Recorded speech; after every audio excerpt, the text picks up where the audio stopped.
Oh, awesome. All right. So we're just going to go straight into it today. And we're going to go over that time I got broke down by a man. And not all of these stories are going to be pretty. Not all these stories are going to be all and then I learned how to cope. But I do want to start off by saying that I'm a major advocate of seeking help in the form of therapy, counseling, of course, number one, God, church, and family, okay, and friends, and really getting the support that you need. So I'm going to start there, and I'm also going to add a little tidbit about me that I was a foster child, and because of that, in my county, foster children needed to, as part of the program, see a therapist. So it's a lot easier for me to just say, go see help and go get help. I'm understanding now as an adult that it's not so easy for everybody to share their worlds with strangers. So start somewhere if you have to. So let's go in and let's talk about that time I got broke down. All right. So the first two stories are the baby stories. You're a teenager, you're all like, I'm in love. And then something happens and you're like, oh my God. So these are my level, out of a 1 and a 10, these a 3, but at the time they felt like a million. But so the first story, we're going to call this guy John. And I was dating John for a little bit. Sweet guy, really fun. First guy my mom really let me go out with, let him buy me gifts. She was real funny about that. Don't let him buy you too much because then he going to want some. I don't prescribe to that type of thing with my own child. I feel like smile and say thank you. But that was my mom, and that was okay. So long story short, I was dating John for a little while, not crazy long, kid long, 6 months or something. And he was the first guy took me out, would come pick, well, he never picked, he didn't drive, but our county and city had buses for days. Every 10 minutes you could catch a bus to wherever you need to go. So maybe he would be on a bus and be at the stop, and then I'd get on. It was real cute. So he would take me shopping. He would get me things. We went out. We hung out after school. It was one of those type of wow, this is different than just the boy you hang out at school with and you like. So long story short, me and John, it was towards maybe 2 weeks before we ended up breaking up. And during this time, I remember I called him one day and I was like, hey, John, how you doing? And a girl answered the phone. And we're gonna call her no, we're just gonna call her Martha. That was her name. Her name was Martha. And she was like, oh, this isn't John. This is Martha. Hey, he's here, but his phone is on the floor.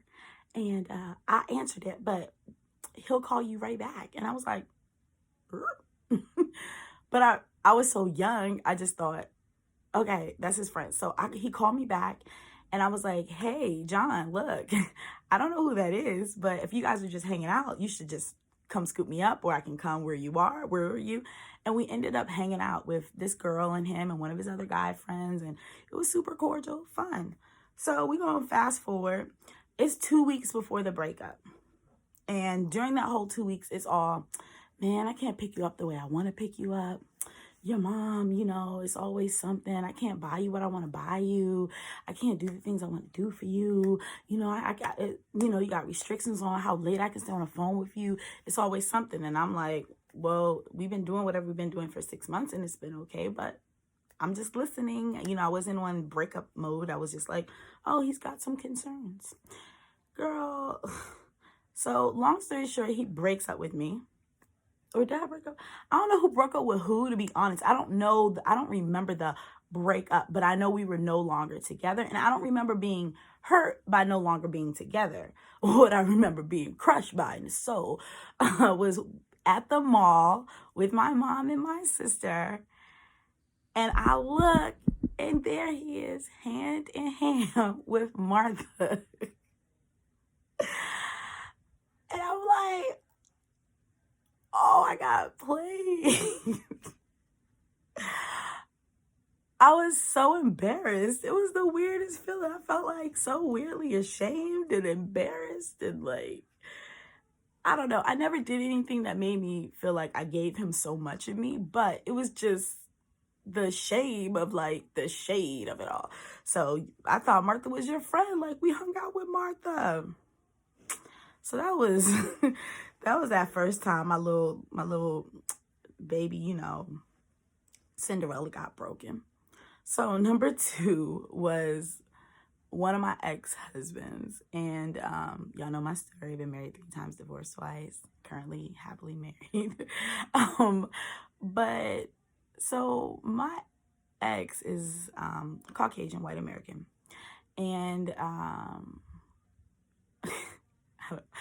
don't want to offend anybody telling this story, but this is also my story of my life and what I saw and witnessed. So we just gonna get into it. So, long story short, we had been together for like 2 years in high school, and somewhere around like 1 year and maybe like 8 months, things started getting really funky with us. And back then, online was like AOL, dial up, all that. And it was really cool back then to really like have pen pals from all over the world. And Yahoo used to have these things in AOL where you could go on chatting with people about all kinds of fun topics. And you could have accounts and things set up, kind of like back when like Black Planet and there was another one. But anywho, used to be really popular. You can create a page and, all kinds of stuff. So long story short, he sleep upstairs one day. I'm at his house. He sleep. I go downstairs to get on the computer, probably like to do homework or something simple while I'm at his house hanging out. And his page is up, his little chat page, and he's had been talking to someone. Now, I'm reading through the things. Nothing pointed out to me as inappropriate, literally. I don't remember going, oh my God. Like, none of that. No heart racing feelings, none of that. And so it's a girl, and they're just talking super casual. So I'm just like, I'm gonna just keep this conversation going out of just pure young nosiness and just innocence, literally. And so I'm writing her like, hey, how's your day? How's everything going? How are you? And she's just like, the conversation just starts going a whole nother direction. And it's like, oh, hey, I missed you, babe. So I had already dealt with John. So I was like, all right, let's just see where this goes. Don't jump to conclusions, but don't be naive, And so I'm like, all right, let me just keep going. And so she just kept going. And like, you know what I really like about you? I love your curly hair. My ex is like a white American with pretty straight hair. I mean, like if it grows out, it has a little soft wave to it, but it's not like curls. So I was like, And she was like, and like you just got good. Like I think back then it wasn't swag. It was another word. Or it might have been swag. Yeah, swag. Yeah, it might have been swag. Like, girl, you got good swag, and like there's something about you. You're just so attractive. And I was like, oh, you like white guys, right? I'm like, oh, so I'm writing her. Oh, you like white guys, like. She was like, white. Look, this is what happened when you go into the rabbit hole. You don't know. Like you don't know where you're gonna go. And so I was like, what do you think I am? And she's like, well, I thought you're black, like your profile picture. And I was like, oh, so I go and I look for his profile picture and it's a black guy, guys. Now I'm a little shocked by the conversation because we had one of those like intense, like, I'm in love with you, kid relationships. So I was a little surprised that he would even have time, energy, effort to like somebody. But I wasn't upset about that, oddly. I was just kind of like, we're still kids. Like after that whole John situation, I was kind of like, well, kids do dumb things, And so in my mind, I kind of like calmed down. I was like, you know what? Maybe I'm tripping. Let me go ask him. Let me just go ask him. And let me like be funny about it. Because maybe it's nothing. Maybe, honestly, maybe it's nothing. Literally. Maybe he just has a lot of profiles of all different things. I don't know. Y'all, I go upstairs. And I'm like tickling him and waking him up like, you have a profile of a black guy. No. He went ham, you guys. Like, started yelling at me, gaslighting, before gaslighting was popular, gaslighting me. You don't know what you're talking about. You don't know what you're looking at. You ain't seen nothing. I don't know what you're even talking about. Blah, blah, blah. Breaks it with me. I'm outside on the corner crying. It's raining outside. I don't have a ride. This before real cell phones. Like, I didn't get a cell phone until I was 18. So, like, I was just sitting there waiting, like, what bus do I take home? And it's literally raining. His mom drives past me while I'm on the corner. She picks me up and takes me home. I think by that night, he was knocking on my door with flowers and roses and stuff, and he was apologizing, and we kind of moved past it for a couple more months until we officially broke up. But that was a lot, because that was another one of those parts where it's like, it doesn't matter how much somebody loves you in this dating world, even in the husband world. If somebody doesn't respect you, everything else falls apart. So that sucked. All right, number 3. Now we getting into the adult tough areas. Like we just jumped up to like a 9. All right, so those are 3s. Those were 3s for me, like 3 5s, on a scale of 1 to 10. So the next thing that devastated me was actually my divorce from my first husband.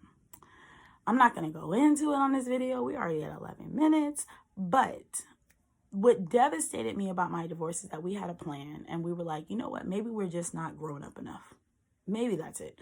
Maybe marriage isn't working for us because I married you when I was 19 and you were like 24, 25, and maybe we're just not grown up enough. Maybe that's why we can't see eye to eye. We never argued in the marriage, but we never quite saw eye to eye. And there was always, for me, a lack of emotional support. And for him, I think that lack of emotional support in me made him look at me like I didn't have my things together, but I was a child. I'm not making excuses for myself, but that's what it was. So long story short, when we ended up actually getting divorced, I was shook. I was like, but you're my family. And I did a lot of crazy things, guys. Like, I bleached all his clothes, and I busted a back window in our house, and I called the cops and had dildos all over the floors, like, while he was there.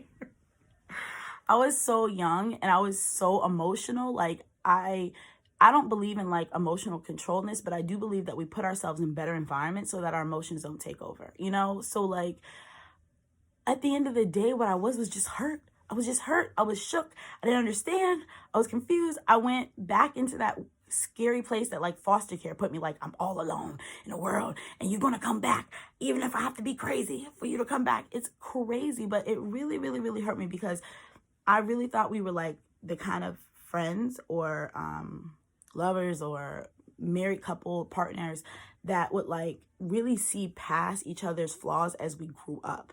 And I really thought that like we would get to a point where we would trace back around and reconnect on the things that like grounded us and made us like the people that we were, that had the good intent and the good character, And so I went crazy, and he just kept being like, oh, I'm done. And then by the time I was like, you know what, I'm done, then he was like, ah! And I was like, ooh, that's too much. So it was just a mess. It was a mess. And I was a mess. I grew up. My God, I haven't done any of those things ever since. All right. Last 2, guys. Last 2. All right, this one, number 4, is like 9.8.99999, like almost 9.9 of a problem for me, was when my second ex-husband decided to call me a bitch. So the first time it happened, we were getting separated and he was leaving out the house. And I think that he expected me to like fall apart over the separation. And I really just packed up his stuff and was like, I'm proud of you for, moving forward like an adult, getting your own place for the first time, taking real proactive steps, and being somebody who's solution orientated in this situation. That's how I handled it. Because I didn't handle it the way he wanted, and I went and got my nails done while he was moving out, he harassed me via text until I exploded, and I allowed myself to explode. And when I got to the house, I was just kind of like, you need to go. Like, just give me the keys and go. And it wasn't really a fight at this point. Actually, it never turned into a fight. It just was like this back and forth, me probably seeming non-emotional and very straightforward, like, give me the keys, you need to go. I'm glad you got your things and you can get out of here. My children are like gonna be home from school soon, just go, kind of situation. And out of that came, that's why you a bitch. Now, I don't mind being a lot of things, but what I don't deal well with is being disrespected. I will argue, I will be passionate about my perspectives and who I am as a human, and I will allow you space to do the same. But once we get into name calling, we have passed a whole nother level. And I'm even okay with people blowing up in front of me and losing their mind and breaking their things. I don't really care. Like, those things can be paid for and corrected and fixed. It's a problem if it gets out of hand, absolutely. But ultimately, at the end of the day, we are adults who pay for our things. All right. So you want to break your stuff, pay to fix it. Don't break my things. So I told him that day, I said, because we had a child together at that point, and I was like, if I ever hear that again, just understand that we have a serious problem. And I left it at that for like 2 years. Somehow along those lines, we got back together. Things kind of mended themselves. We started seeing a counselor, therapist, blah, blah, blah, blah, blah. Life moved forward. I don't know what happened where one day he just said it again. Like, so disrespectful. And that's why you don't take men back, ladies. Like, you got about 2 opportunities. 2. Number 1 is a mistake. Number 2 is on purpose. And if you take somebody back after the second time, understand that the value that you came with here, you no longer have here. When you was here and brand new and shiny like a fresh pair of J's, you were taken care of. Once I went running with you for a little bit and I got mud on you, but I didn't clean you off. I just wiped you a little, but I didn't clean you. Now you over here. Now you my tennis shoes. You the shoes I play ball in, I pick up, I walk the dog with. You understand? And that's what happened there. And that was a blow for me. I had to call my brothers in and everything. It was pretty bad. And it was definitely a hit, an additional hit to my self-worth, to have somebody who I thought loved me and cared about me and who I loved and cared about to say something so disrespectful and disregarding to me. And the thing that later, now I understand, is that he used to say that to his mother. So it's another thing. If a man is treating a woman some kind of way, understand, you need to look at how he treat his mother, because you're going to be her. He disregard her. He don't listen to her. He second guesses everything she says. He doesn't view time with her as valuable and important. He gonna be looking at you that way soon. So the same way he easily slid out his mouth calling his mother a bitch is the way he easily slid out his mouth and called me that. All right. On to the last thing. We 20 minutes in almost, but we gonna get here. So I hope y'all stay to the end. Thank you so much. But woo star to number 10 and number 5 on my list. Okay. I was dating a guy after my last divorce, and it went from dating straight into friendship, but the friendship was so rocky after trying to date, and it was just this whirlwind of a story. This person knew that he was leaving. We're gonna call him Bob.